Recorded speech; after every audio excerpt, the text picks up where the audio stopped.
All right. Hello, everyone, guys. We're doing a live mentoring session here. I've invited a group of my Twitch subscribers and Patreon supporters to join in to this live mentoring session. Essentially, I'm just going to have all of them ask me about some various competitive TF2 or otherwise topics, about things that I can maybe help to give them some guidance or advice on to help them improve along their journey in TF2.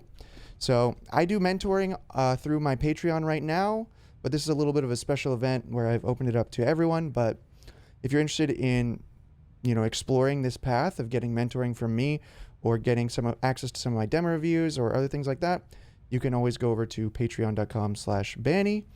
And yeah, without further ado, we'll get started. I'm going to open up the floor to them, hear what things they need assistance with, and see what I can do to help. Okay, so there's a group of 8 of us here. So in the interest of time, I'll try not to ramble too long. I'll try to give everyone, though, a thorough and useful, response to what they need help with. I would like to invite Vio, though, to go first, since I've helped Vio a lot. He's been a level 4 supporter for a while, so I'd like to give him priority here to get things started. So Vio, the floor is yours. What TF2 topic can we discuss today? Sure. So it's actually perfect on this map. Okay. And it involves pushing this last. Okay. Which is pretty vague, but I'll add some detail to that. So something that my team has struggled in the past with a lot, and especially recently with, is pushing last in a specific scenario where it's an even Uber scenario. And I'm on red last, by the way, if you want to come up here. Sure. On my way. Even Ubers in play, and the enemy team has a hold set up such that it's a pretty standard hold, but it's set up such that they have a sniper and soldier on their flank watching the 5 and 4 area of lobby. They have a gun on by the wall in between 3 and 4, so kind of out of the spam sidelines a little bit. They have their demo kind of playing up, watching 3 and 2, kind of getting tanked here, the mid is nearby, and then a soldier watching 1. So you've got 1 pretty much hard locked down by a pocketed soldier, a demo hard sticking 3 and 2, also being pocketed, a gun between 3 and 4, covers anyone that might slip through, and then with the long sightlines, you've got a sniper who's bodyguarded by a soldier. This has been a pretty tough hold to crack from our team without just feeding someone through and having them switch an off class. It seems to really give us a hard time, which is, tough because it's one of the more common holds on this map. You said the sentry's at the front, right? Yep, right in between the wall there. Sometimes it's on the point, but I find the point one easier to kill than by the wall. Yeah. Okay. So let me just tell you, the common pitfalls that people fall into when they reach this is they send way too many people in lobby. So the first thing I want you to try to avoid is having way too many people in lobby, because they're going to be trying to spam you with their demo and with their soldiers. Their sniper's going to be watching those sightlines. And if you all go into lobby, you're all going to be taking the same spam, and being able to peek is not really going to be possible because they only have to basically shut down one direction of the map. So really the key to breaking a hold like this is always going to be pressuring from multiple different angles. And I think actually the weakest section of this hold is 1. You said that a soldier was locking this down, but I actually see this guy usually being the most isolated, because his medic usually is going to be closer to the sentry gun, and in order for the medic to heal this guy, he's going to have to go quite far out of his way. And the other nice thing about pressuring this guy at 1 is that you can kind of do so with very little telegraphing, meaning you can kind of bust to pressure him. Like someone from rollout can just come around this corner and start spamming him, and someone from 1 can also do the same. I can guarantee you that if you're detonating stickies on this guy in this doorway, there's no way he can be anywhere near that door.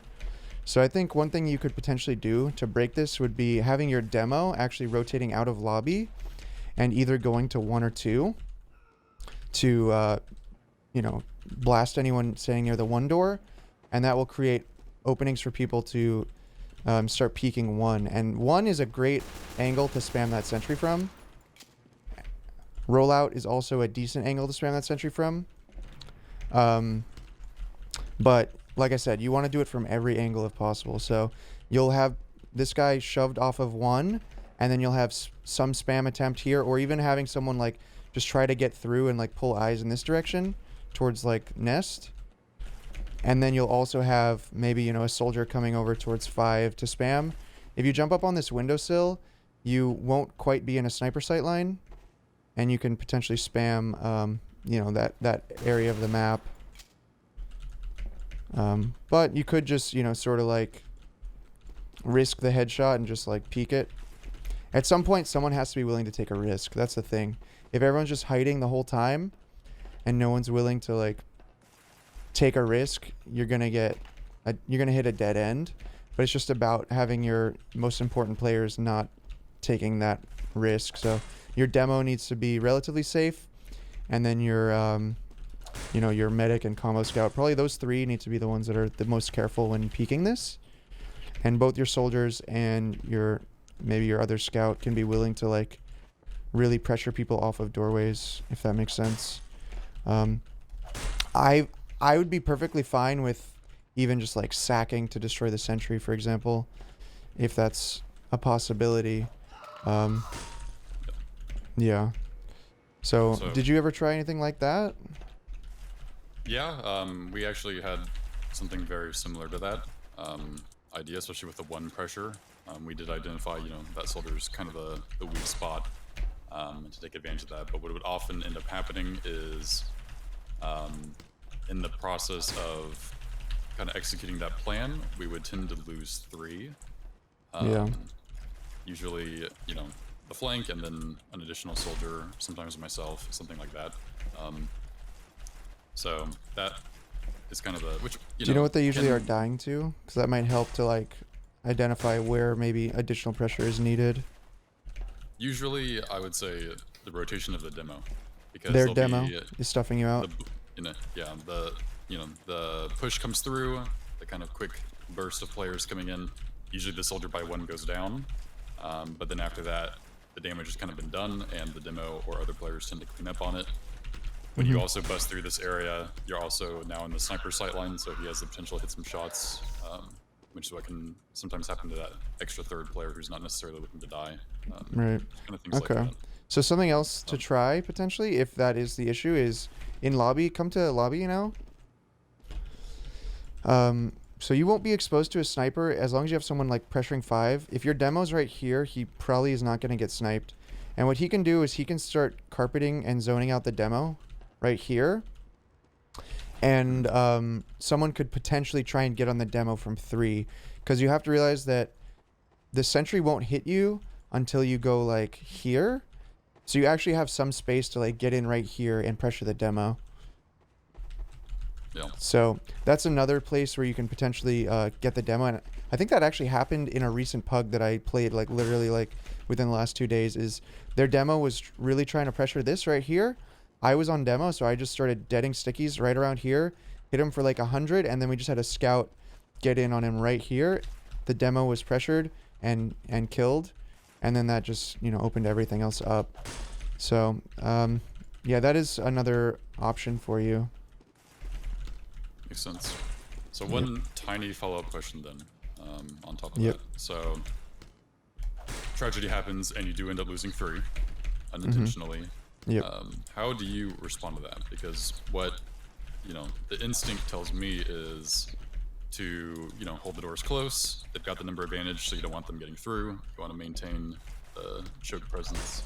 But this second seems really hard to lock down every door. Someone tends to slip through somewhere, and then that kind of opens up the whole thing. Most commonly, I feel like 1 and 2 tend to get locked down pretty easily by the demo. Lobby can, you know, be watched by at least, well, usually the only people alive are myself and the demo. So it's hard for me to, if 1 and 2 are locked down, watch soldiers that might come through lower, while also maintaining, you know, pressure on upper IT/lobby area.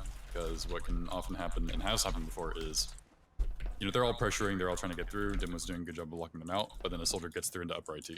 Now there's a player behind, and that can make exchanges pretty difficult if they decide to go for that. And we can have our escape cut off, and if they do it quick enough, it might not be in time for our respawners to take care of them. Right. Okay. So this is a bit of maybe a counterintuitive situation, but in reality, you actually don't want to necessarily Uber into them, because what you're actually trying to do is buy time for your spawners in a situation like this. So delaying your pop is perfectly fine. Their only objective is to get on you and your medic, right? So if that guy goes in IT, he's not actually a threat, because as long as you can keep track of where he is, you can basically ignore him. And in fact, the longer that guy lingers in there after you get spawners, the closer he becomes to basically an isolated free pick for your team. So the longer that it takes them to force you, the worse it is for them, because them existing in any of these chokes when you have spawners is essentially like them dry pushing out of last into your whole team. So what you need to do is actually try to delay that Uber as much as possible and just maintain your positioning. Make them have to come through you to get to your medic, because if they never actually commit onto you, and they still have people like they're probably actually losing that the longer you can burn the clock. So it's not really at that point about anything more than keeping your medic safe. If you do end up popping, even if you delayed it for like a few seconds, usually that means your spawners are going to start being up. When this turns into disaster is usually if like you guys do pop right at the door and no one on your team is like even remotely close to spawning. So just hold your positioning there, trust your demo, and make sure that you don't break the beam on your medic. If you are going to go for the exchange, or if you are going to pop to like kill some isolated players, that's also fine. You don't necessarily need to get like their medic or get their force, because if you get 2 picks, you're basically ready to push last with your spawners. So I think maybe your mindset needs to shift more to like delaying them or getting picks rather than counter popping just to like force them, if that makes sense. Yep. Okay. Makes sense. Cool. So are you satisfied? Oh yeah, another thing I remember in that game we watched of you, make sure you're doing your part to get info as well. Because I remember in one of the demos I watched of you, you kind of stood here so you can't see into lobby. Your job in this situation is to make sure you're getting that info. So spotting the cross into lobby, for example, usually if you see the beam, then like that's a high priority for you to like call for your demo to spam and stuff like that. So that's part of your end of the bargain is your demo. He's locking out maybe 2 doors minimum. 1 and 2 is fine, and you're spotting the other so that you can get that information for your team, and then it allows you to sort of position yourself accordingly. Because if you know that they're coming through lobby, then you can maybe start to like play a little bit further back on the back edge of the point. If you know they're coming 1 and 2, maybe you play the right side of the point. Things like that. Just a slight positioning difference based on where they're coming from. Sounds good. All right. Cool. Well, thank you for proposing that situation. Hopefully you can implement that in your gameplay. So I'm gonna go ahead and invite the next person to speak, and we can change the map to whatever you guys need, or whatever is going to be the most useful for us to get you guys the answers you're looking for. So let's see who's next up. And if you're satisfied also after you ask your question, feel free to dip out. You don't have to stay the whole time. So why don't we just go now from the top? Doctor _. What can we talk about for you today? Well, I'm thinking more or less map related and more just gameplay related for me playing Soldier. I play a lot of Soldier. I enjoy Soldier. But I feel inconsistent, but that's pretty generalized. But when I feel inconsistent, I know I'm bad. I know I'm doing bad, and then I try to start compensating after I die to make a stupid play, and I start feeding, and I think I have a mental boom moment where I don't know exactly what I'm supposed to be doing after failing a play or becoming inconsistent. Like I know when I become inconsistent, I feel I can't get out, but I think that thought is pushing me more into that. So I'm wondering, how do I keep my mental together and my keep me from feeding basically whenever I make like a single bad play or like something doesn't go the way I expect it to. Right. Yeah, that downward spiral, I get it. Sometimes on Soldier especially, that will happen. So best way to break those sorts of cycles, in my opinion, it's mainly going to come down to always falling back to the fundamentals of like coordination. I think that that's usually where things start going off the rails, is when you start like rushing plays instead of like slowing it down to like make sure, you know, you're getting your buff before each push, you're giving the countdown on your bombs, you're asking for, you know, your team to set you up and things like that. I think that a lot of the communication stuff, if you're always making sure that you're like giving a honest effort to communicate, you're going to minimize a lot of those bad situations, you know? So I don't know if that is something that you can maybe relate to, is that like when you start, you know, going in the downward spiral, that you kind of like throw communication and like coordination out the window. What do you think? I think that could be attributed to that, because especially, you know, if I'm gonna make a play, I'm like, I could totally think of situations where maybe I'm not fully buffed when I should be, or I'm not even full health, and I just want to make a miracle play because I want it to work out. So I definitely think that's part of it, where I have lack of coordination or lack of, you know, the resources that I think I would need instead. Yeah. So what I would recommend to like help you to focus on that is to sort of give yourself a mission before the next time you play, to just maintain a consistent amount of comms the whole game. And even if you never have that point where you sort of feed or make a bad play or choke or whatever it may be, building that like habit as like the standard, I think will be helpful. So literally just write, you know, even on like a text document or a post-it note or anything like that, and write down your intention and just remind yourself of it before you play. I literally used to do this when I was, you know, rising up the ranks. Was I would write a document. It's called getgood.txt, and I would just write all the things that I wanted to focus on, and I would review it before every scrim, and it helped me a lot to like keep the right objectives in my mind. So that's one way, if you have trouble reminding yourself, you know, just to keep it in the front of your mind. There may be other methods to like remind yourself if you would like to explore those, but if that sounds simple enough to you to just like literally remind yourself of it every game, then, you know, I'd like to see you try that probably. Yeah, I think that's the simplest thing to implement as well, and I think it relates the most because, you know, like one of the simplest things, like getting a buff before bombing or pushing, or, you know, making a play, I think is something I've definitely missed, because I can remember exact moments when I've done that.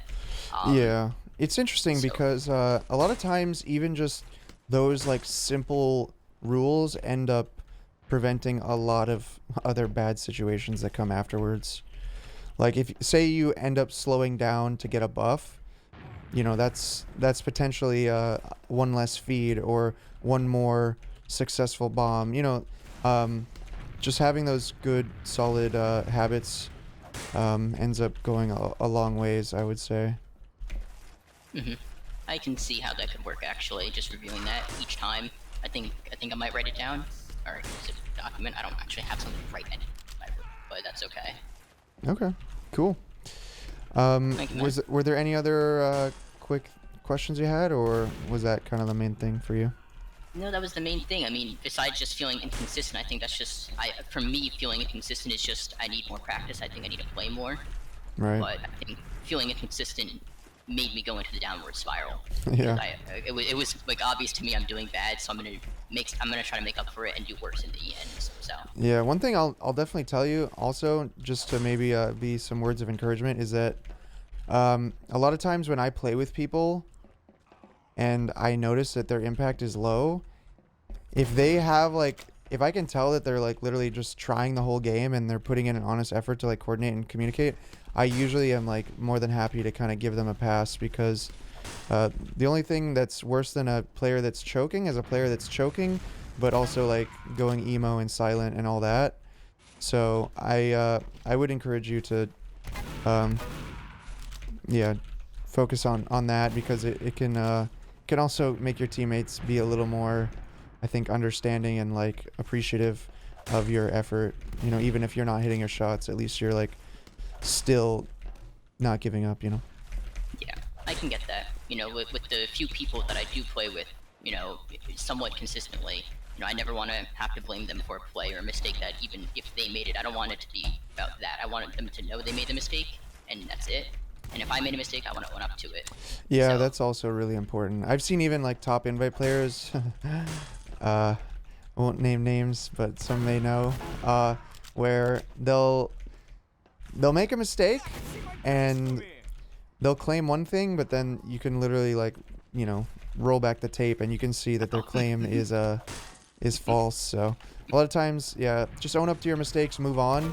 It really helps, because when people start disagreeing about the fabric of reality, it becomes very frustrating. So it's only going to create internal arguments. And yeah, exactly. That's just going to screw you. I think that's helpful more, though, just to prevent anything from happening like that. Cool. All right. So yeah, thank you for bringing up that topic. Let's go ahead and invite the next person up. Limber, what you got? Hi. Hey. So I think I kind of have that like same problem with consistency as well. But my main thing is just like where I'm supposed to be positioned, because that's where I feel like I'm worst at. See, I like to hold W a lot. I mainly play soldier and scout. So Okay. yeah, it's the way I like to play the game. It's fun. Sure. Yeah. Okay. And I was just thinking, like, how would I improve that? Like, my consistency and, like, my positioning. Right. Okay. Positioning wise, is there any like map in particular that you might be the most lost on positioning wise?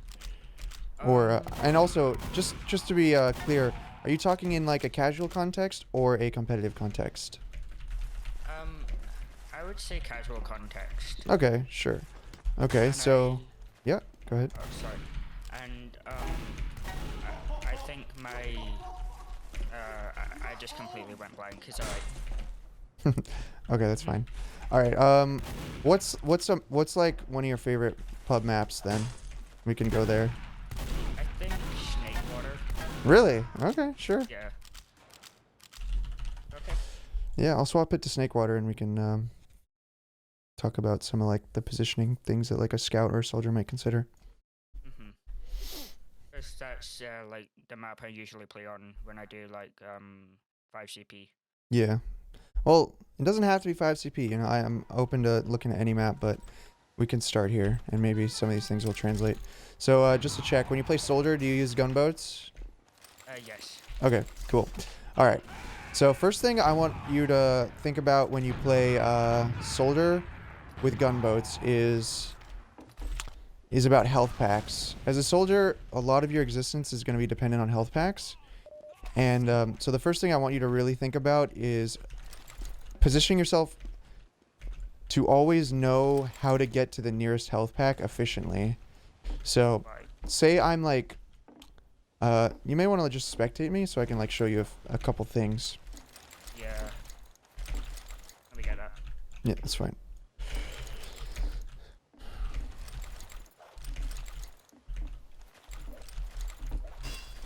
Yeah, let me know when you're on spec, and then I can show you what I'm talking about. I don't know how. Is there... Press period and then 2. Alright. Alright, now spectate me. Alright. Here we go. Cool. Yeah, so one thing you want to do as a soldier is think about health packs. So here's the first thing I want to tell you about health packs. It's usually more efficient to rocket jump when you have gunboats to a health pack than it is to walk to the health pack, or it is to, you know, get healed and things like that. Because say I'm right here and I'm trying to like peek this choke point, right? But, you know, say there's resistance in here, or I'm not confident going in there. I want to get a health pack, right? I did a jump back. That took like 13 health off. Then I get this pack. It gives me 40. So I get a net profit essentially from that jump to getting the health pack. And it's a lot faster and more efficient than just walking there, right? So that's something I want to do all the time. So I can get that pack, and then I can instantly jump to get this pack, and then I can do 2 jumps, and I can get to this pack, and now I just like zoomed around the map and I still have full health. So that's the first thing you want to think about as a soldier, is how you can zoom around the map just by efficiently doing like 1 or 2 jumps in between health pack to health pack. So you'll preserve your health at all times, but still be able to reposition. So does that make sense? Yeah. Okay. So every single map you play, you're going to want to basically have a mind map of where every health pack is, because that's going to be kind of your go-to like checkpoints as you move through the map, is just getting health packs. And also remember that health packs spawn on a 10-second timer, so you can start getting sort of a mental timing for that as well. So maybe you pick up a health pack, and then you come and pressure a little bit, and then you come back to the pack, right? So say for example, I want to come down here, I jump here, this pack's missing, but I know within 5 seconds it'll probably spawn on average. So I wait here, I get this pack. All right, now I'm fighting, shooting a couple rockets. That guy wants to fight me, whatever. But now I can jump back, and this health pack's going to spawn right when I get here. Boom, I got it, right? Because that's a 10-second timer. I have that sort of internal clock. So that's a really important thing for a soldier as well, is to have that sense of timing of health packs and positioning of health packs. So that's probably the first thing for soldier that's really, really important in terms of your positioning and survivability, because you can still play really aggressively. Like if I want to hold W, you said that's your style, you like to play really aggro. Knowing which health packs are always going to be available to me really frees up a lot of those options, because I can just cycle in and out for health packs. It's about learning sort of your limits, right? If you know that you can always get yourself 100 health just from 1 extra jump, I think that that's actually a big confidence boost, because now you know that like you can survive maybe with a little you can exit the fight with maybe a little less health than maybe you thought before, or you can grab that pack and then recommit, things like that. Those will help you a lot with understanding when you can afford to be aggressive. Okay, so now strictly positioning wise, I'll give you maybe 2 key tips for soldier, and then maybe I can talk about a couple of scout things. So first things first, as soldier, high ground, it's very important. If I'm a soldier, where's someone on red? Can you come to mid and just like jump on the roof? I want to just demonstrate the importance of high ground. All right, so we got a soldier there on the roof. So if I'm a soldier and I want to hit that guy from down here, I have to hit some crazy upward direct, right? And the chances of me doing that are very low, right? Because I basically only have 1 perfect shot that's going to work. So I can try and, predict him, whatever, but the chances of me actually hitting it are very low. It's not the most reliable shot. Now, compare that to this soldier here on the slope, right? The amount of options I have for hitting this guy are much higher, because I can hit him direct, or I can even aim right there and I still hit him. So I have this huge like window of shots that I can hit this guy with. So the first principle that I'm trying to focus on here is the difference between splash damage and directs. And a lot of that is determined by positioning. So if I want an easier time hitting this guy, I want to be above him, because now I can shoot there, I can shoot, anywhere like around here and hit him. So high ground becomes much more important for soldier, because it allows you to essentially miss but still hit, because you can shoot down and hit splash. Think about also the amount of angles that you have. Even if I'm on even ground with like this soldier, hitting this rocket is actually very difficult, because I don't have a very good depth perception of like the plane of the ground. So even though we're on the same height, it's actually still a very difficult shot to hit, because I have to like very precisely like aim my rocket here. You can jump and maybe make it a little bit easier, but even then still, like, I'm still gonna potentially miss because of that. So whenever possible, I just want to be on high ground, because now it's a lot more obvious where I need to aim to hit this guy. So high ground is important. The other thing that's important about high ground is your damage taken. The same way that it's hard for me to hit that guy when he's above me, it's hard for other people to hit when you're above them. So high ground benefits you in two ways. It makes it easier for you to hit them and harder for them to hit you. So even if I want to bomb someone, say I want to bomb that soldier, I could just, bomb right here and then shoot him, right? Or I want to bomb that soldier. I could just bomb and land right next to him, but if I land right next to him, it's still easy for him to hit me. So say I want to bomb him, I might actually want to bomb him, but land on the high ground, because now I can hit him and he can't hit me. So think about where you're landing to give you a positional advantage, more so than landing right next to someone. Sometimes the best place to bomb is actually above someone, and you just want to hold that high ground. Does that make sense? Yeah, that makes sense. Cool. All right. So that's soldier positioning as well. And then the last thing I'll tell you for soldier is kind of about how you should approach new areas if you're going to walk. And it's about crosshair placement. So just as I was talking about with the difficulty of hitting a direct rocket, because, upwards rockets are harder and splash rockets are easier. If I want to take a new area, I want to pre-aim my rocket so that if someone turns this corner at any time, I'm going to be ready. So whichever scout that is in SAW, I want you to hold W through SAW right now. See, boom. I was already pre-aimed. Now go get a health pack. And I want you to do the same thing. Now look at where I'm aiming now. So scout, you can run through SAW whenever. If I'm aiming up here, look, it's way harder for me to react and hit that rocket. So by pre-aiming my rocket at the ground, I'm ready the moment he appears to hit that rocket. And if I'm aimed up here, I have to hit some wild-ass rocket.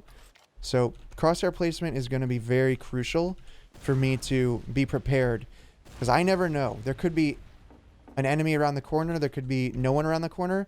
But I always want to be ready just in case. Does that make sense? Okay. Yeah, that makes sense. Cool. And so think about how you're going to approach every area in that way. So if I'm approaching here, I want to aim inside the doorway. And then when I move into the next area, where do I want to pre-aim? I want to, check walls like this. So I want to pre-aim to there to be ready to splash that. And then I want to lock into the corner. And then when I want to move to the next area, I do the same exact thing. It's sort of like a methodical way of clearing corners and being prepared for people to appear around the corner. So you always want to try and implement that whenever possible. There's really no value in your crosshair being like here, for example, right? Because there's never going to be anyone there. So you only want to keep your crosshair essentially glued to places where you may potentially need to fire a rocket. So, yeah. So that will help you a lot with survivability, with positioning, and with, taking new areas. Now, I guess we can quickly go over some aspects of Scout that might be similar. But a lot of the same things are going to apply. Biggest thing for Scout, though, is to realize that you have a much easier time holding on to high ground, because you can double jump on and off. So one sort of test I might give you is treat the floor as lava. See if you can clear the entire map without really touching the lowest points of the map. That's a pretty good way to approach the map as a scout. Because if you never touch the low ground, you're basically always going to be able to maintain your height, be hard to hit, and be able to intimidate and deny people from taking the height as well. You may have to be crafty if you want to avoid hitting the ground in some areas, but for the most part, you can pull it off. So that's one of the first things a scout. And then the next thing a scout is choke points are a lot of times going to be your kryptonite, because you're going to have a hard time getting through and then getting any sort of positioning. So a lot of what you want to do as a scout is sort of bait spam at choke points. You want to fake that you're going to push through and just peek. And then once it's, been spammed or whatever, then you run through. In a pub, it's really hard to do this as a scout, because usually as a scout, you need a buff in order to do anything. Otherwise, you're going to have to be very, very patient and opportunistic to wait for weak players to overextend and present themselves and just go and clean them up. But if you can get yourself a buff as a scout, that opens up a lot of opportunities for you to take risks, peeking and then just testing the waters. Because as a scout, it's so easy to peek something and then just nope out. I think that that's one of the biggest things for Scout to keep in mind, is that you have so much freedom to commit to fights, and it takes very little investment to like test the waters. Whereas a soldier, he walks very slowly, so if he overextends even slightly, he potentially is going to get caught out. Think of it in the extreme if you're like a heavy, right? A heavy is so slow and he has very few escape options that his positioning is so crucial. As a soldier, you can rocket jump, but even that, you know, it costs health. So there's a cost to overextending. Whereas as a scout, the cost of overextending is very low, because you can poke somewhere and then just run away, and you're so fast and it doesn't cost any health that you can afford to do it a lot of the time. So as a scout, you want to always just be looking for openings, testing the waters, see if you can, you know, push something, and then if not, just be willing to run away and only committing to the situations that are really favorable for you, whether that be good amount of damage or weak players or people that aren't looking at you, etc. You know? So that's basically it with Scout. Get a buff whenever you can. Obviously, they don't last too long on a Scout, sadly, but get high ground. Try to avoid tiny choke points. A lot of times you're going to be looking for those flanks where there's very few players, low traffic areas, because if you can get in and flank and then suddenly find yourself above people or you know, meat shotting someone in the back when they don't expect it, that's when you're going to find the most kills. And especially sentry guns, be very careful. Sometimes, sadly, as a scout, a sentry gun is basically a dead end, and you just got to, you know, accept it and work around it and wait till your team destroys it. But the moment you see that sentry go down in the kill feed, you should be thinking, all right, I just got a lot more opportunities, a lot more space to work with. Okay. Cool. So Yeah. yeah, I think that covers some scout and soldier stuff. Hopefully that helps. If you don't mind, probably have the next person speak, if that's all right. Okay. Thanks, Danny. Yeah, no problem. All right, thanks for yeah, coming through. Then Sand, you're up. What do you got? Oh, need my cookie, sorry. Up. It's all right. So, I had these written down. Two pretty much major questions. A lot of it just got answered in terms of like positioning, stuff like that. Sure. But my number one is about positioning. One of the things, because I play roamer, one of the things that I try to focus on a lot is like information. Well, actually, that's the second question. The first question, like positioning, like I said, being able to kind of like be sneaky and at the same time being a distraction. So like one of the things that I kind of try to do whenever I'm playing is like communicate to my team, all right, I'm going to try to sneak behind. You know, I'm going to try to be a distraction coming in from behind, maybe bombing the medic, maybe just trying to like throw a few rockets at them and then back up, kind of, you know, pull their attention away from my team. But a lot of times I feel like I miss the communication with my team, and I kind of just end up, you know, coming from behind, throwing myself at them and dying and being very useless. So my main question would be like, how, hold on, I have to unbind my person poke. It's all good. Okay. My main question would be like, how could I make it like efficient enough where I could communicate with my team that I'm gonna come from behind and Yeah. kind of have them like where I want to be at the same time that I can kind of come from behind. So like, giving an example, like let's say that the enemy team is like right here where I am. I don't know. I'm on mid. Yep, right coming now. to mid. Yep, I see it. Around this shack right here. Yep. Let's say like their combos here, their soldiers are like climbing up here, shed whatever over here. There's scouts all around this area. My team's across the point, and I'm like I went through Saw or something, and I tried to come around, and I'm down here. Through kitchen, maybe? Down there? Yeah, okay. So like trying to communicate to them, hey, I want you to be right here, like in their face, and down here, like try and like time it, being like, okay, like pull up, and then I'm gonna bomb or whatever from here, maybe come through Sure. here as well. Yeah. Like what kind of like communication like terms, or like what, like how do you think I should present that to my team? Because I feel like that's something, like I said, that gets missed a lot. Yeah. Okay. So this is a very common situation, and I do think a lot of roamers struggle with this in particular. So this almost is 100% a communication issue. So what often goes wrong, I think, when it comes to coordination, is that people just maybe they speak for themselves slightly too much. They just say, I'm doing this, or you know, at the very least they give a countdown. I think that that's like minimum amount of like communication that you should do, is like, I can flank, or I'm flanking in 2 or something like that. You always want to give a countdown when possible, 2 to 3 seconds, because what you're looking for is convergence. You're not looking for follow-up, ideally. Ideally, you're looking for convergence. And what that means is you need to give them enough time to start, like, pushing, so that by the time you're on them, your team is also on them. What a lot of roamers do wrong is that they just call that they're bombing, and by the time they're landing, that's when their team is finally, like, able to move forward, and they're already dead at that point. And so they basically, it's like 2 waves, and that's much easier to handle than one singular, like, giant wave. Because if you just clean up the one guy who comes in alone, then you don't have to, like, turn around, you don't have to look at anyone else, you can just look forward at their potential, follow-up coming from the front. So what you want is convergence, first of all. So giving, like, a 2-second countdown, what I would say, for example, is I would come here. By the time I'm right here, I would be already calling that I can flank. I don't wait till I'm here to call that, because for one, they're already going to see me, and I want to do this, like, as quickly as possible. So my call that I need a convergence in 2 seconds comes when I'm, like, before I'm in position. A lot of times it's sort of like a you're kind of trusting that you can follow through on it, and if you end up getting denied, so be it. But if you want to move quickly so that their team can't, like, be prepared or react, you want to make sure you're making that call as soon as possible.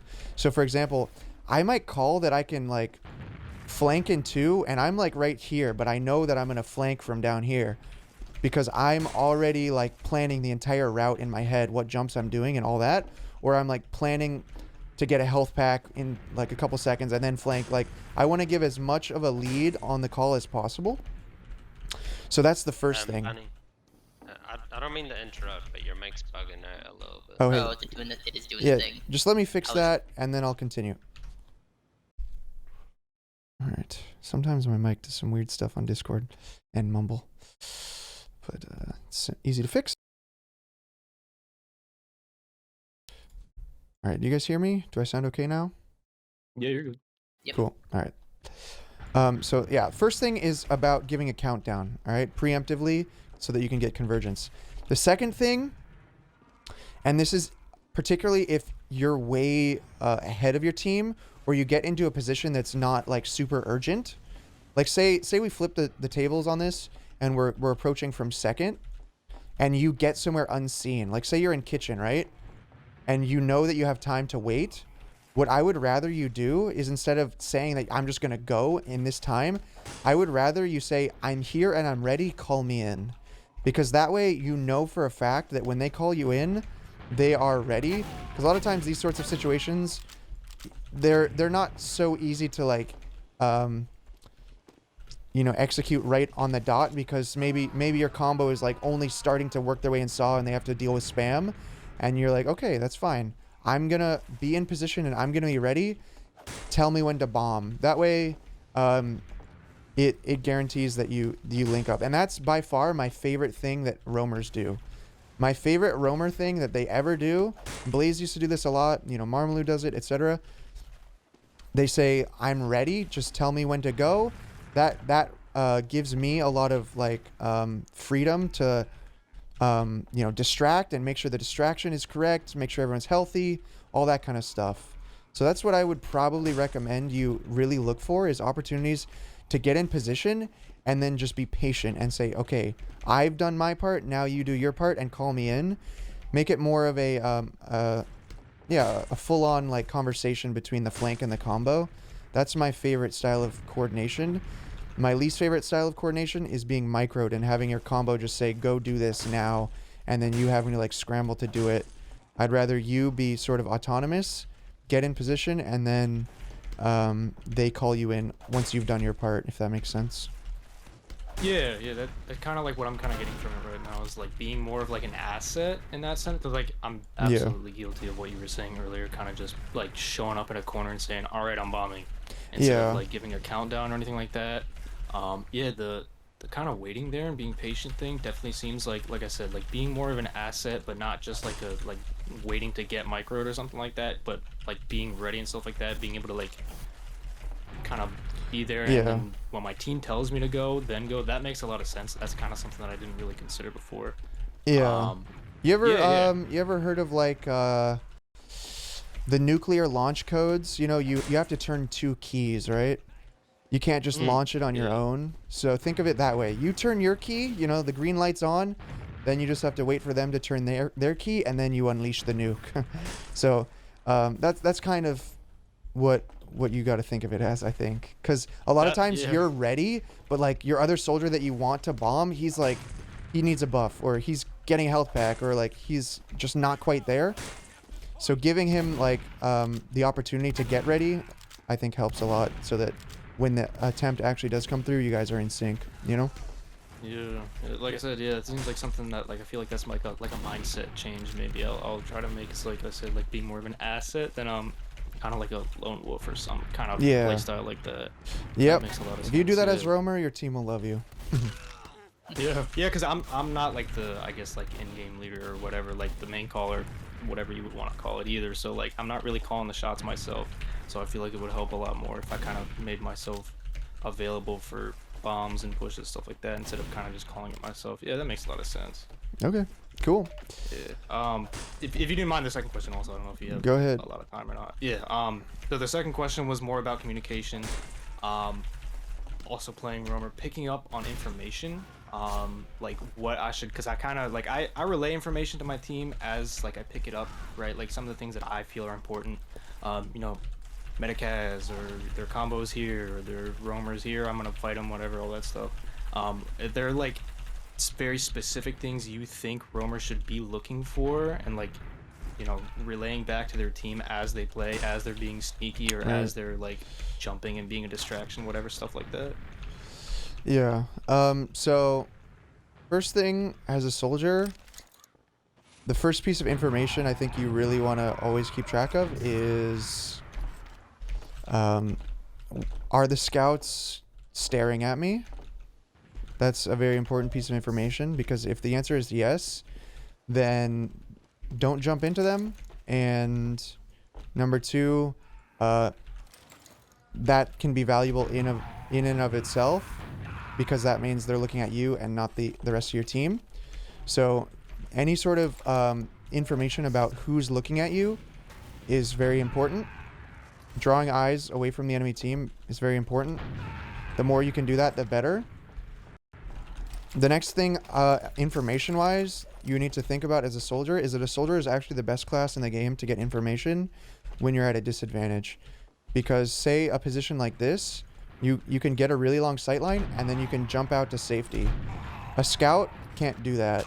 So even though a scout is really good at getting information, you know, in like an even situation, because he can poke and like run away, if you're imminently going to get Ubered on and people are going to be bombing Ubered to like cut off your exits, a soldier is unmatched for being able to get information at low risk.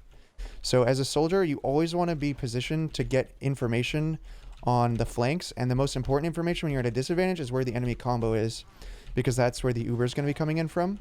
So say for example, if I'm on Snakewater second and they're like capping mid, and we're at an Uber disadvantage, I almost always will want to have a soldier like here spotting, because if I know where that Uber is coming from, then the rest of my team can position themselves accordingly. We can all direct our spam, you know, we can know how urgently we need to retreat, all those sorts of things. That's crucial information. Same can be said of like lower on last, because you can easily spot this from this sight line and then jump away. But if this doesn't get spotted, they get to Uber in completely unseen, unspammed, and they just get like basically to surprise you. And when your team is like really trying to rotate sides based on where their Uber's coming, that information is make or break. So that's the first thing to think about, is you always want to get info. And I will remind you that you don't need a buff to get info. This is one of my biggest pet peeves. If their push is imminently about to come in, the information is more valuable than your health. Because a lot of times you're doing it from these long sight lines that you don't need to be buffed to hold. So I would rather, if like, you know that they have like a big Uber ad, I would rather you get the info than get buffed. If you are going to get buffed, you need to do it early, and ideally with crit heals, so that you can get back in position really fast. So that's probably the most important information that a soldier can give their team. Besides that, I mean, more of kind of stuff that everyone should be calling. You know, where are they positioned? Where's their sticky traps? You know, what areas are and aren't being held. You know, anything like that is always going to be valuable. Damage, of course, very valuable. I personally prefer that people don't really call as much what they're seeing if it's like in front of everyone, because that often clutters the comms because it's just redundant. If 3 people call that a scout's on the left when everyone can see it, you know, you should have maybe one person who makes the basic obvious calls and everyone else focusing more on setting up those coordination type plays and any like really privileged or emergency information. Yeah, that's kind of what I try to focus on, because I always feel like scout gets like labeled as kind of the information like pickup class, stuff like that, but I try to do it as a soldier as well, because like you said, I've never even seen it like that, like soldier being the most like valuable and effective information like collecting class. Yeah. Yeah, those sound like pretty important things to try to pick up on, and like you said, not like trying to pick up on things that your team doesn't like all notice at once, stuff like that. That's kind of what I was like looking for as an answer, was like very, very soldier specific things I could pick up that nobody else could, so I don't like you know, say, like you said, redundant things everybody knows, stuff like that. So yeah. That was good, thank you. All right, cool. Well, happy to help. And yeah, if you can master those things, like I said, I promise you that it will help you stand out, because even in like some invite pugs that I play, soldiers don't do that stuff. So it's a difference maker for sure. Going to my notes. Thank you. Awesome. All right, cool. So now let's go down skeptical. How can I help you? Can we go to Sunshine Yeah, sure. for a second? Cool. So my question is like kind of in general about Soldier on the mid of Sunshine, but maps in general, I guess. Okay. Sure. I think I have trouble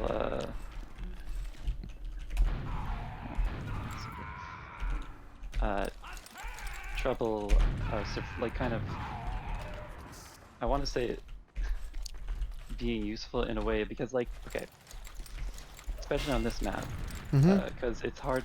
Firstly, it's kind of hard, I feel, on this map to get in a good position, because it's like other maps you kind of just copy what other soldiers do and you'll get the positions right, but there's so much that can go on this mid, I guess. Yeah. And so I feel like I don't have the right intuitions on how to play the class. Yeah, this is one of the harder mids on Soldier for sure, because it's very open in a lot of ways. So you're gonna get spammed a lot if you kind of stand around, and then anywhere you jump is also kind of like open to get spammed, and there aren't a lot of like amazing obvious options for high bombing. So what a lot of soldiers end up doing is kind of just like standing around spamming, and they just are basically sitting ducks. So some tips I could give you on this mid would be, let me ask you, do you ever do a fast rollout on this map? Yeah. I Okay. go to the upside or the health pack, yeah. So, sorry, where would you fast rollout to? Can you just clarify? I usually go to the Tetris, to be honest, and just to spam the choke. So you land up there and spam? Okay. Yeah, so, that's definitely going to set you up to not be healthy to bomb. Doing things like that is something to be very like careful about. I think a lot of soldiers, they try to do fast rollouts, and they don't really consider whether or not it's really benefiting them long term. So unless you're like getting a lot of spam, or you're keeping their demo in check to a significant degree, I might encourage you to try actually just going back to basics and just like getting 300, rolling out on par with your combo, and then you know, just bombing from there. Some bombs. No, hold on. I have to fix my mic, I guess. Give me one sec. How annoying. If anyone can ever tell me why my microphone does this on Mumble and Discord, I offer them a prize.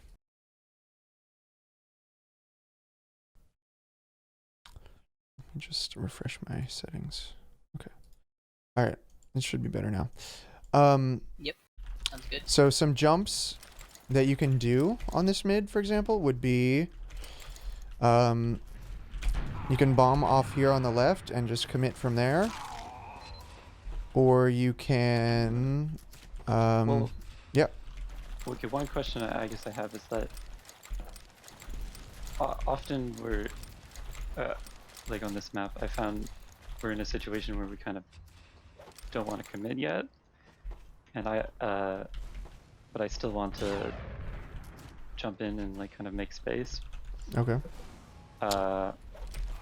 Yeah, so the like, best way especially on to this map, what ends up happening, if I don't go behind, I end up being either stuck in a corner with my team, and that just doesn't go well, or I'm just kind of caught out right. with low health.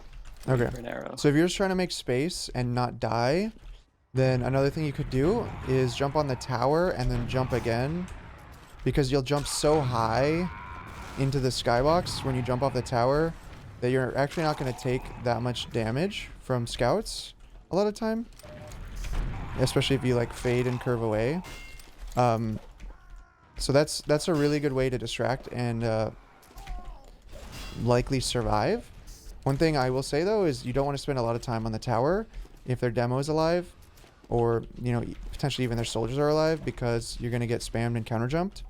So the tower is a good position late in the fight, but early in the fight, if you're ever going to use the tower, I recommend only just using it as a place to like bomb from, and then you know, you can land on other high ground. If you do go behind, you can just quickly jump to a health pack and then jump back in, kind of like I was talking about on Snakewater. You know, anytime you're out getting a health pack, it shouldn't like keep you out of the fight the whole mid. It should only really you know, be like 2 to 3 seconds to like you know, get the pack and then coordinate your bomb back in.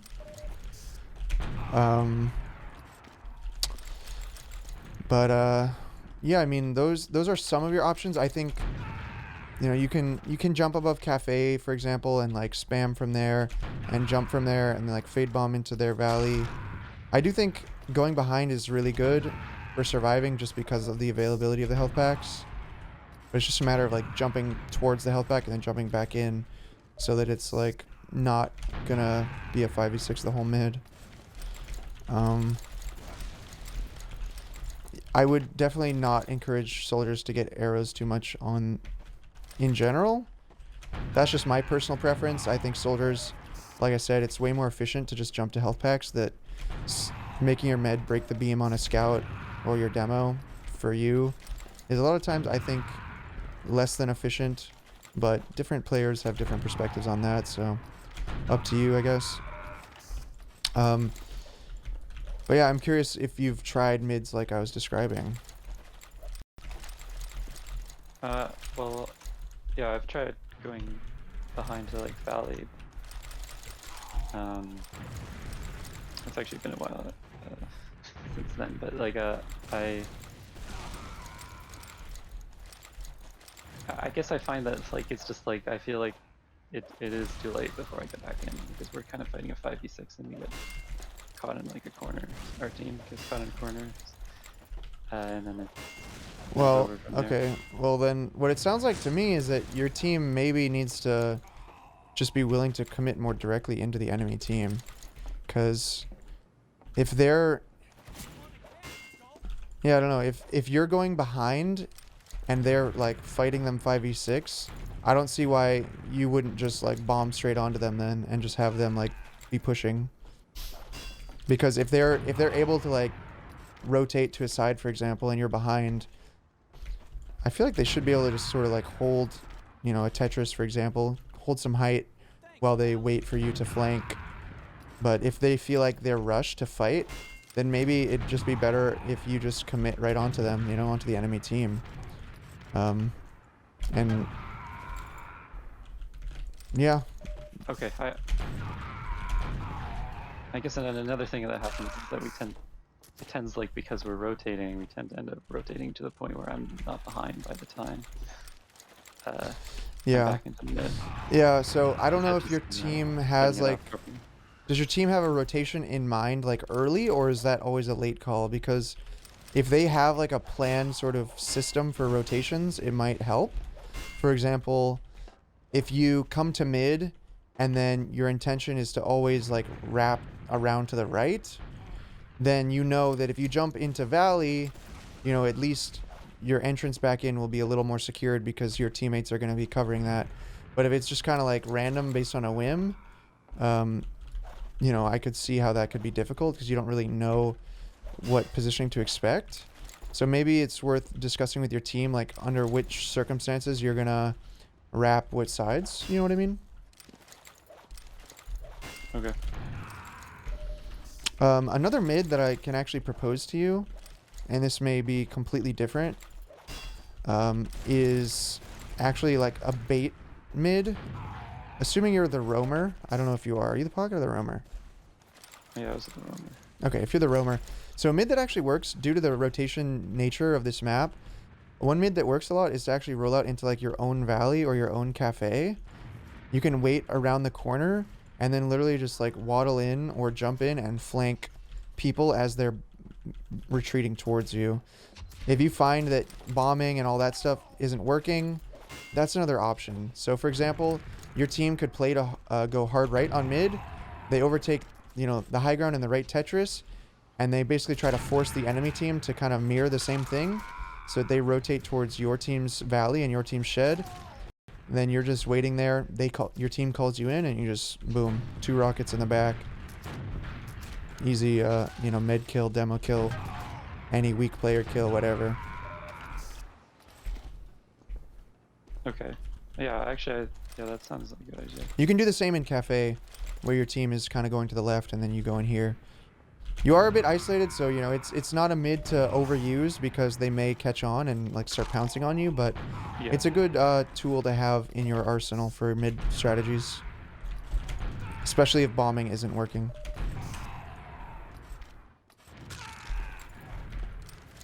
Okay, that's good. Thank you. All right, cool. So then I guess let's move on to the next person. Looks like Uncle Sam. What do you have in mind, sir? Alright. What I have in mind is I'm a pocket scout main. Same. Yeah, best to do it, eh?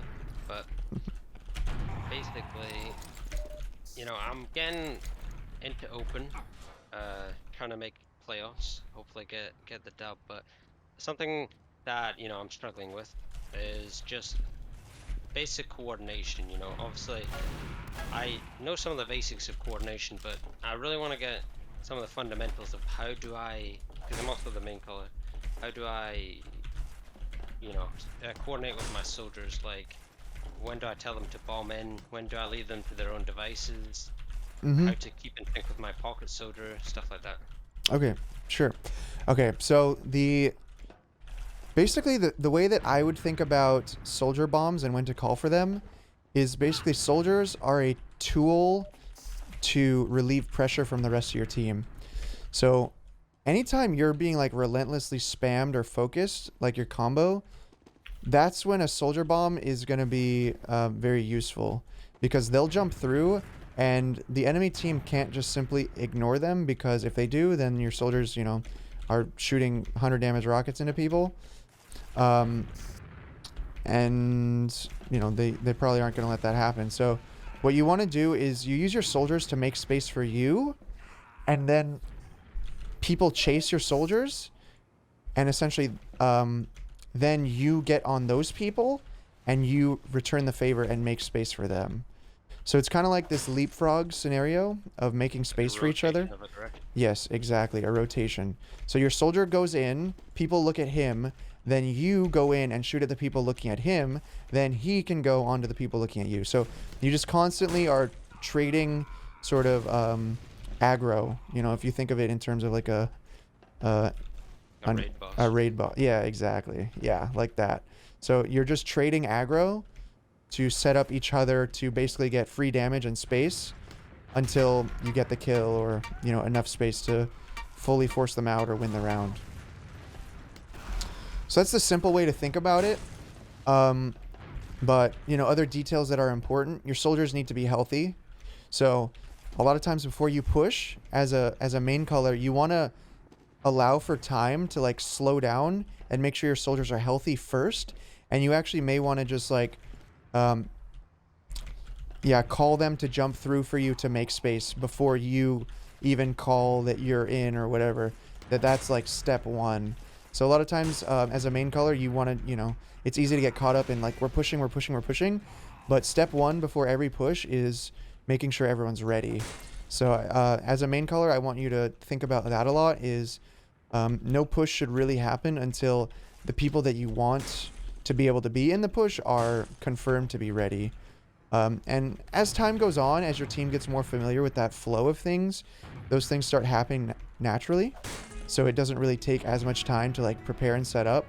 But when you're just starting out, you know, at the open level, you're definitely going to want to just make sure you're running through those sorts of systems and getting familiar with them. So would you have any particular advice on systems to get flow working more effectively? Because right now, trying to make sure the flank is coordinated and people are buffed and my soldiers are ready to bomb at the same time, it's like wrangling a bunch of headless chickens. Yeah, a lot of times as the main color, I'm trying to be very clear about what phase of the game we're in, meaning like I give like a very clear command to everyone like all right, no one take damage, everyone get healed up and then we'll push. Or I'll say like buff this person and then we go.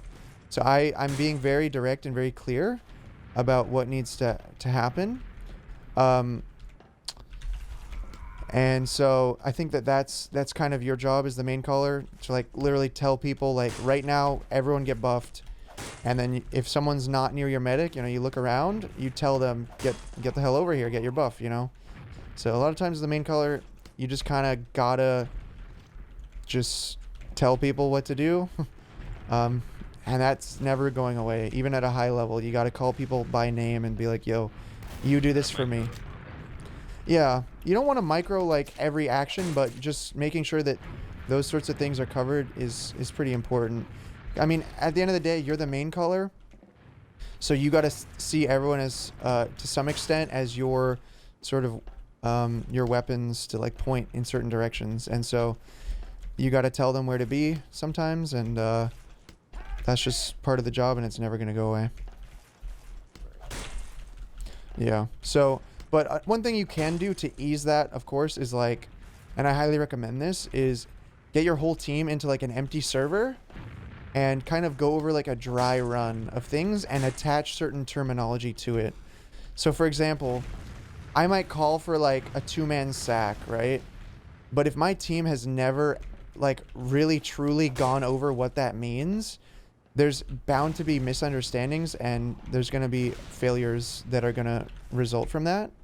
So I would just go into a server and be like, okay, when I call for a 2-man stack, this is what I mean. I want you and you to understand that you have the freedom to go die, but before we do that, I want everyone to be buffed, and you know, this is where the general area where we're all going to get buffed first, and then when you're going to sack, you're going to call which door you're going to go in through, and then you're going to give a timing. And when they're going, I want everyone to also be spamming, and these are the places that you're going to spam. And, you know, if we do get a pick, then this is what we're going to do. And, like, you're literally going to go through this entire flow chart, but you're going to do that before the match. You're going to do that in, like, a server as, like, a preparation, so that by the time the match happens, all you have to say is 2-man sack, and everyone kind of has the background fundamental knowledge that goes along with it, so they can just execute off of that one simple call, if that makes sense.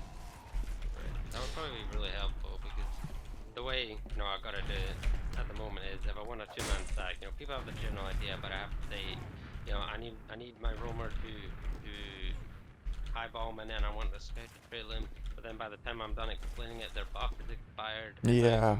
On the flank. Exactly. Yeah, that's why a lot of these sort of important terms that you're going to use a lot, you want everyone to be on exactly the same page about what that means. So I do recommend going over that before your scrims, you know, just get everyone in for a game, like, or, you know, not a scrim, but like a review session. You know, it could be before a scrim or something, and then go over that kind of stuff. I may make videos on that kind of thing. I think it could be useful. You know, like what is a 2-man sack, and then like literally explain the entire process of it at different levels. I'd watch it. Yeah. Or mainly my team would watch it. That'd be helpful. Yeah, that can be their homework. to them. Saves you the need to go through it. You Well, get maybe 5 Fs. this VOD can be that for some people too. So we'll see. But yeah, hopefully that helped. You know, I am a main caller scout, so you can always refer back to my my VODs and stuff if you're looking for that extra bit of example to go off of. All right. So is that all for you? I mean, I could ask one more if you don't mind. Yeah, go ahead. Could you go over the, like, what the sort of more extensive utility of soldier bombs are on mid? Because, you know, Sure. I get the general bit of it, but there's some, like, the fundamental purpose and how you can use them in different ways on mid. Mm-hmm. Okay, sure. So, fundamental value of soldier. Well, like I said, you can make space. So potentially a soldier could do like a fade bomb. And what that's going to do is, what that means is he's going to jump, but he's not going to full commit by landing on them. He's going to jump and sort of threaten to commit, but he's going to curve away to somewhere where he can survive. And what he's trying to do is he's trying to just make people shoot at him. And while people are shooting at him, your team should be taking positioning, especially high ground. So that's one. That's like a fade bomb. Option number 2 is a commit bomb. So what you're going to basically do is you're going to pick a target or a location that you absolutely want to have your soldiers land on in order to like get the kill. So say for example, you want to kill their medic no matter what, because maybe your medic's dying a lot on mid. So in order to keep your team sort of in the running on the rounds, you want to make sure that at least their medic dies as well. So you may set your strategy as, I want both our soldiers to kill their medic. In order to set that up, you might want your demo to chip shot their med, hit him with even 1 sticky. 130 damage sticky on their medic is going to make that medic almost guaranteed 2 rocketable. Whereas if he is full health, he may take 3 rockets and be able to like survive. So essentially all your soldiers are trying to do is literally just land on their medic. It may be useful to have them stagger so that in case their medic does hit a surf, the other one can land on his new position. So you can do the same for the demo. You can do the same for even scouts. I would say generally soldiers dealing with other soldiers when bombing is not going to be worth it. However, soldiers waddling around, meaning kind of just sitting on the ground waiting to shoot ground rockets at soldiers that are landing on you, could be a viable strategy if the enemy team's bombs are, you know, overwhelming you. But usually I say aggression is a better counter to aggression. So They double bomb in return, and just at the very least you'll hopefully trade med. sorry, what was that? They do what? So if they, for example, like double bomb you or they're getting on your med, that's the perfect time for you to go aggressive with your soldier bomb, and maybe at least trade med. Yeah. In a bigger picture sense, yes. A lot of times if you wait for them to aggress first and then you aggress, it's too late though. So a lot of times in TF2 on mid fights, the first aggressor is the one to come out on top.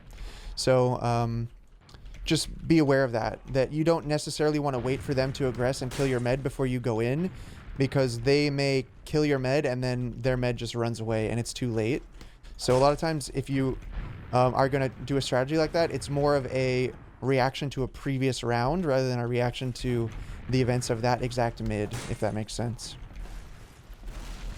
So don't necessarily go into mid to have your soldiers bomb in reaction to their Yes, soldiers. playing reactionary a lot of times is going to backfire because you're only allowing the enemy team to be the first aggressors to get early damage on you and to get positioning on you. So a lot of times if you're losing mids, it's actually better to just try to be the first aggressor and at the very least match their aggression, because then, you know, they have to deal with you the same amount that you're dealing with them, and, you know, the chips fall where they may, but at least, you know, you have a good chance at it. Does that make sense? So you wanna like do your usual mid stuff, work for picks, and then if nothing happens and their soldiers are in the skybox, you just have to, that's the way it is, you just gotta go aggressive and hope that you come out on top in the chaos. Yeah, but again, if you're waiting till their soldiers are already bombing, it may be too late. So what I'm saying is that, like, if you notice a trend on mids, it sometimes if you're waiting on the mid itself to make that call, it may be too late. So you may want to just react to the previous mid as sort of your measurement for when you want to be aggressive. Like if they're being aggressive immediately, then you might just have to be aggressive immediately. But if they're waiting a little bit, then maybe you have a little more time, or maybe it's better to be aggressive immediately because now you're the first aggressor. Does it make sense? Yeah, that makes sense. Okay. Yeah, that's a lot as a main caller, is that on mids, you really want to make the most of every mid fight.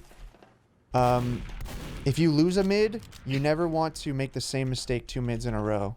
So as a main caller, just make sure that you are ensuring that your team is learning from the previous mids and adapting. Don't be afraid to take a tactical pause if you're in the middle of like an important match to do so. Might do that in the Gators Cup tomorrow, actually. Yeah, that's a great time to practice that kind of thing for sure. Is when you're in a tournament. And well, I guess in Europe you guys don't use half times, but for North America, we use a halftime in our matches, and that's usually when a lot of that like adapting on the fly happens.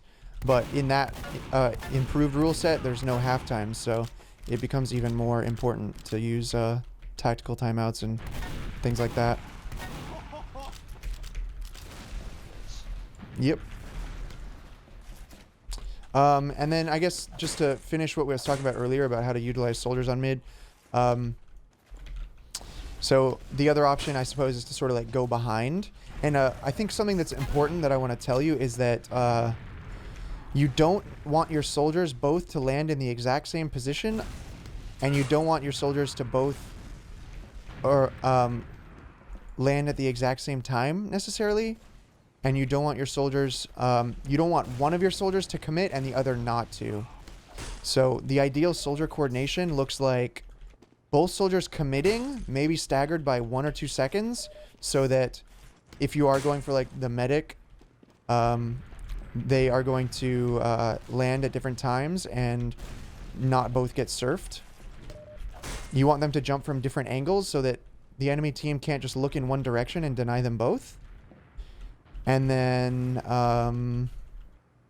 yeah, the whole thing about having, if one of them's going to commit, they should both commit. Because the least effective thing that could happen is that one soldier commits and the other doesn't. Because now they're just, if they do end up committing, like, separately, it's just easy for them to deny them one at a time.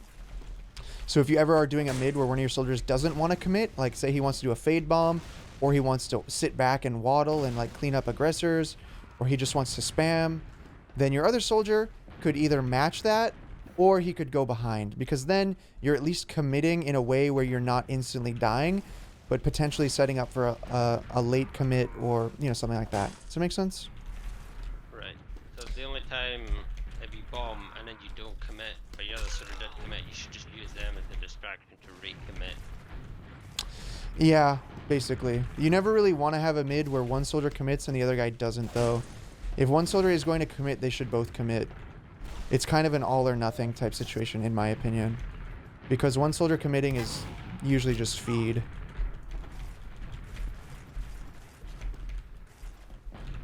Yeah, single soldier plays, they do seem very weak. They don't seem to get much. Yeah. Okay. So yeah, those are pretty much all the ways that you can utilize a soldier on mid. I guess there's also the fast rollout I can talk about. A fast rollout is mainly to keep their demo in check, because usually you want to use a fast rollout to, you know, threaten that you're going to land on the demo, or maybe deny him a health pack or things like that. So if their demo is particularly an issue for you, that's when you bust out the fast rollout. Right, that's when you bust it out. Yep. I think fast rollouts are often overused by soldiers because they think that you're supposed to do it every time, but that's not the case. A fast rollout should be used for a very specific purpose, and if you're not accomplishing that purpose or it's unnecessary or ineffective, you should be willing to play a more standard style where you just roll out, get 300, and bomb from there. And could you go into a little bit how to utilize a soldier that goes behind? Yeah. So I kind of spoke about this when Sand was asking earlier. You want to flank, and what you're looking to do is either one, basically kill anyone who retreats to a health pack. That's very common, because usually when you bomb behind, you're picking up a health pack. Say on this map, for example, you might jump into like their choke and go behind, and then you flank their cafe. Someone a lot of times is retreating towards that pack in cafe, and you're basically just being a cafe goblin, pack goblin, guardian, whatever, because weak players are going to be moving towards health packs. They always gravitate towards health packs, so you can deny them that health pack. Option 2 is that you're going to flank, and so what you want to do is just make sure you're coordinating, because if you just flank and they saw you go behind, like, they're going to be anticipating it. So you want to make sure that you're doing it as like a convergence or when there's a distraction happening, And then option number 3 is you just live behind, and it's similar to guarding a health pack, but you guard like the main choke point, or you rotate from behind them towards where it's called that they're exiting. So you cut off their exit where their medic is trying to retreat or things like that. Otherwise, the only other thing you could do when you're behind is if your team is losing the mid, you continue to live behind and just be like an existing sort of imminent looming threat to either backcap or potentially flank later in the round, just to sort of tie people up to chase you. So you want people to chase you to come out of position to potentially set up your team to fight the next point, or to hold and set up on the next point. Does that make sense? Yeah, I guess you could spawn camp too. Similar idea. You're like behind them and you make people chase you to deal with you because, now their medic is potentially getting spawn camp, things like that. So those are your options. Nice. I mean, I think that will be helpful, because I think that's one thing that gives me an advantage over other open main callers, is I don't think they keep very good track of players that go behind, but I always have them on a mental timer, because I think that's Yep. usually a good time to like aggress on mid. Is like if they go into IT on process or something, as long as you just check it every 3 seconds, they're just down a player. Yep, exactly. All right, cool. So finally, we have What Must I Do? You've been very patient. I appreciate that. How can I help you today? Sure. I guess my question would be, let me see. So it's more general. In the past, I've played on teams with people that at the beginning, they were excited and inspired to improve. But as the season goes on, and I won't deny that it happens to me either, people lose motivation, especially after like a match loss. Right. So as a team leader, or even just as like a good teammate, what do you think would be a good way to, I don't know, talk about it, or like not necessarily prevent that from happening? Because, well, you know what I mean, I guess. Yeah, for sure. How to like maintain team morale and how to keep everyone sort of, working towards the future. So first things first is your team goal. Everyone on the team really should be on the same page as to what the team's goal is, and this helps prevent a lot of those sort of situations. If your team's goal is to win the entire division, then obviously your standards are going to be very high, and people are going to be, particularly upset after a loss, but at least it'll give you something to like look forward to, right? But if your team's goal is to just, maybe you can relieve some of that, pressure off of everyone if your team's goal is a little bit simpler. For example, I think most new teams, their goals should have almost nothing to do with winning. I think that that's actually very counterproductive. A team's goal should be literally to just play every match and survive the season, because some teams can't even do that. I don't know where your team falls, maybe it's somewhere in between, but maybe you've never talked about it as a team, but that's definitely the first place to start, is what's the team's goal? Like, um, how much are you expecting to win? You know, are you trying to win one match this season? Are you trying to go even? Are you trying to make playoffs?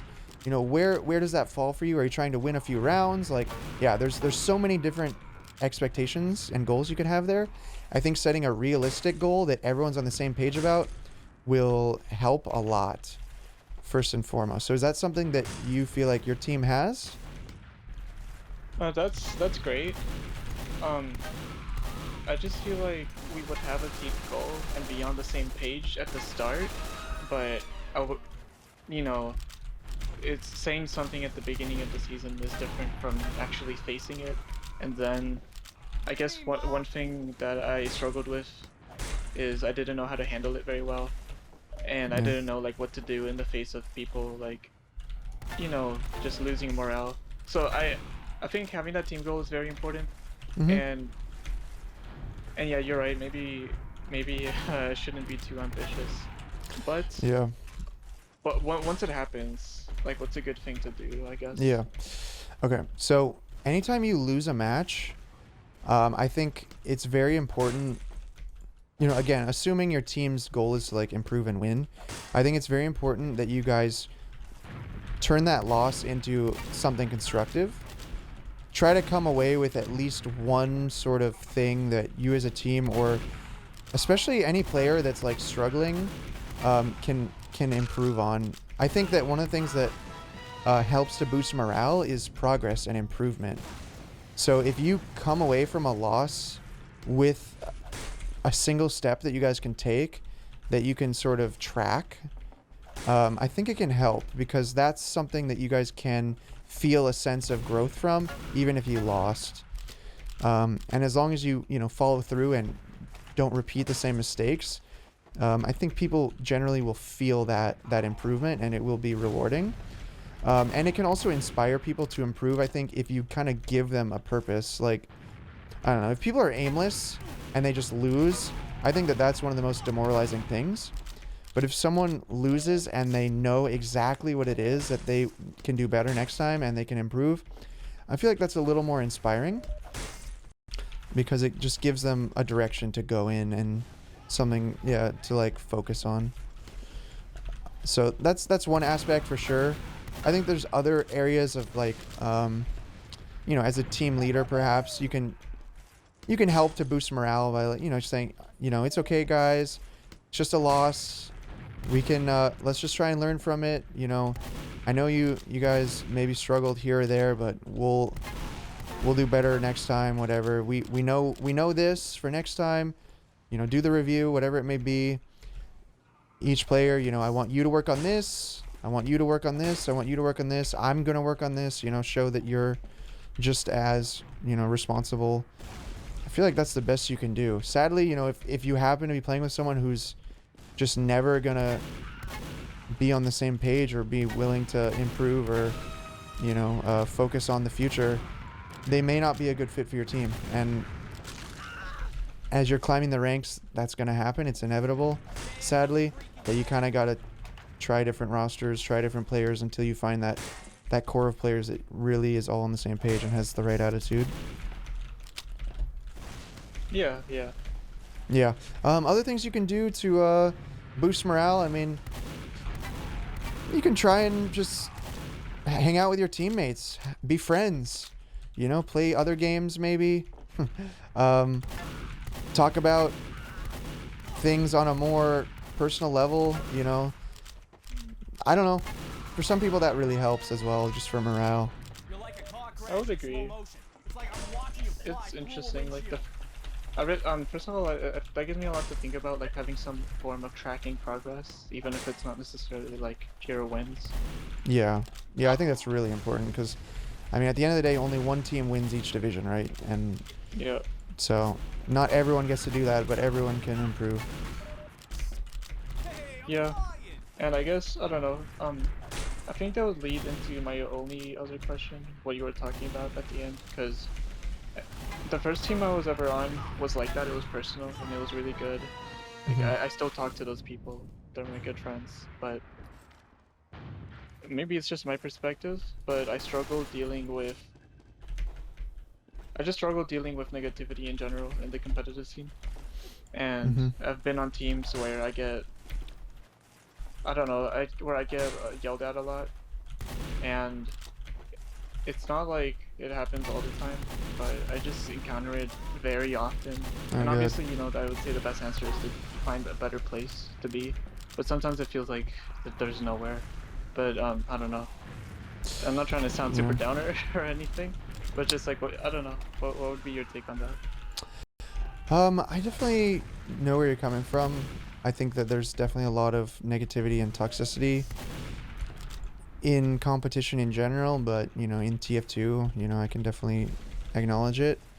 I think the ways that I've always tried to avoid that is, yeah, by taking the reins and building a team that I don't really tolerate people like that in my team.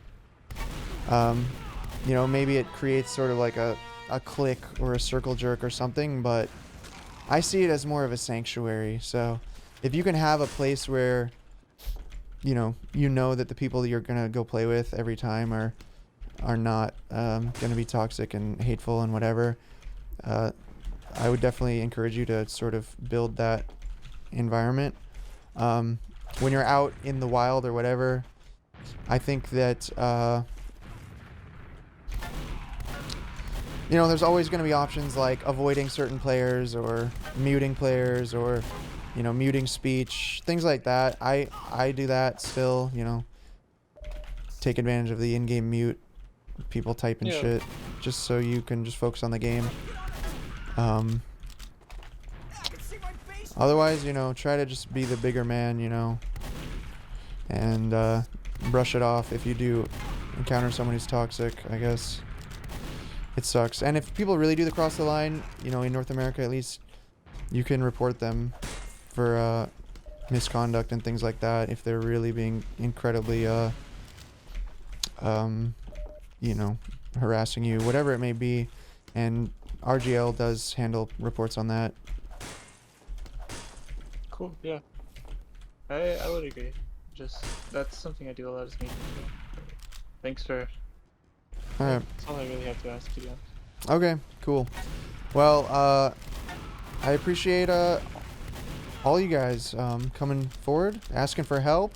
It's not always an easy thing to do, especially, you know, not live. But I think we got some really good and varied topics today. Hopefully a lot of people will be able to refer back to this and learn from it. So yeah, thanks again, guys, for participating, and I will see you all hopefully sometime soon. So have a good one. Yeah, see you. Thanks so much. See you at. Thank you. Cool. All right, so that is our mentoring workshop for today.